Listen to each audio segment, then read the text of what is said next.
Have you ever felt like you're just navigating through fog? Unsure of the right path? Oh, definitely. That feeling of being a bit lost.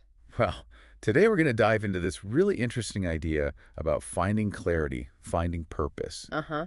And we're drawing from a source that talks about something it calls the light of Christ. Right. And it's important to say this isn't like a preachy thing we're doing here. No, not at all. Mm. It's more about exploring this concept of an inner guiding light, something that helps, dispel the darkness or confusion in life. Exactly. And this source, it actually points out three main things that can kind of obscure that light. Okay, what are they? It lists them as the flesh, the world, and the devil. Interesting.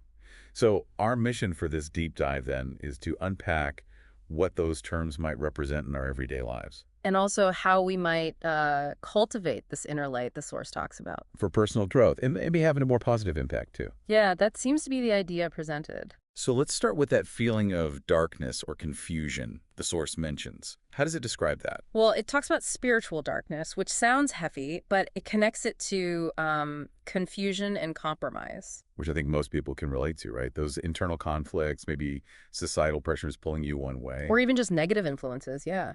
That feeling of being pulled away from maybe your better judgment. That's the kind of darkness it's addressing. Yeah. Okay. So the three obstacles, let's break them down. First, the flesh. Right. So the flesh in this context isn't just the physical body. It's presented more as our inherent human weaknesses. Those laws, temptations. Exactly. Those selfish desires or impulses that, according to the source, pull us away from our better intentions and specifically away from this light of Christ. That internal struggle makes sense.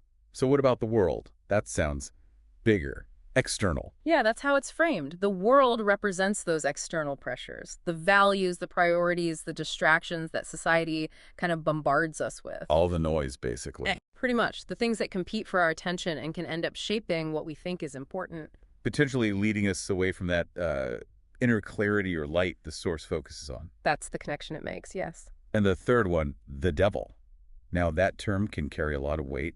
How does the source present this? It presents it as an active, negative force, an influence that actively seeks to deceive and blind us, essentially keeping us from seeing or following that light of Christ. Okay. Important to remember, this is the perspective from the source material. Absolutely. We're exploring the ideas presented in the text. So if we're facing this darkness, these obstacles, the source mentions pleading with God for divine light. What's the core idea there?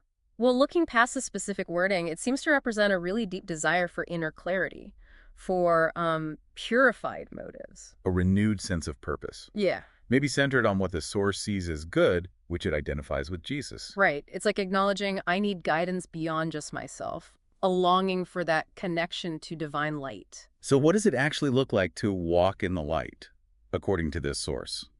Is it about being perfect?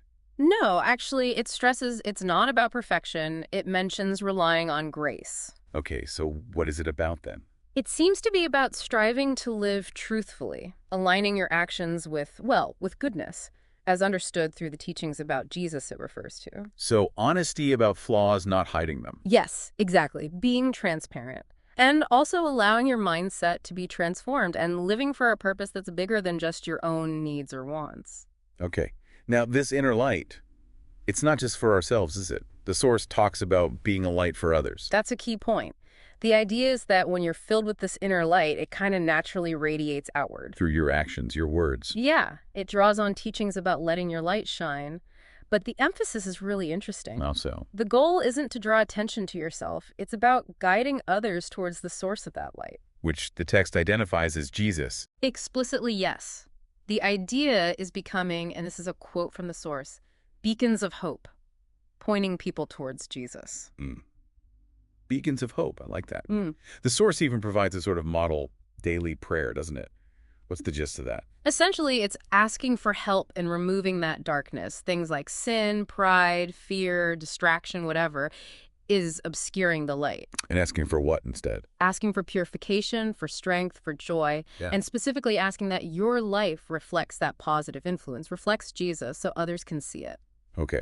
So if we pull this all together, the main takeaway seems to be about actively seeking this inner clarity, this light of Christ. Right, to navigate the challenges, the fog we mentioned at the start. And also to have a positive impact, to be those beacons of hope, but specifically pointing people towards Jesus. That seems to be the core message derived from the source material. Actively cultivate the inner light to shine outward as a guide towards Jesus. So maybe a final thought for everyone listening. What's one small step, maybe just one thing today you could do to invite a bit more of that light into your own life? And how might you let that shine out, perhaps guiding someone else toward what this source presents as Jesus? Just something to consider.